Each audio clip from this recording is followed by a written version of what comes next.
Saudaraku, tiga rumah di desa Kota Cani, Kecamatan Bubu Salam, Kabupaten Aceh Tenggara terbakar pada Sabtu 7 Desember 2024 sekitar pukul 18:10 waktu Indonesia Barat. Kalaksa Badan Penanggulangan Bencana Daerah atau BPBD Kabupaten Aceh Tenggara Muhammad Asbi mengatakan, tiga rumah terbakar atau tiga kepala keluarga atau kakak atau 11 jiwa terdampak dalam musibah kebakaran tersebut. Penyebab kebakaran dalam penyelidikan aparat kepolisian. Pada saat kejadian, warga melihat api berasal dari lantai 2 bagian belakang rumah korban dan langsung berteriak dan melaporkan kejadian tersebut ke kantor pemadam kebakaran.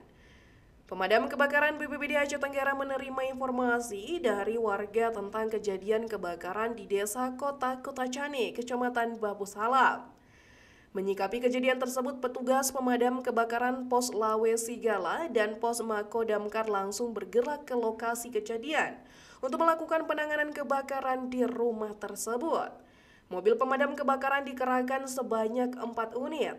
Api berhasil dipadamkan sekitar pukul 18:50 waktu Indonesia Barat, dibantu oleh warga masyarakat bersama TNI dan Polri. Dari Aceh Tenggara, Asnawi Lui, Tribun Gayo.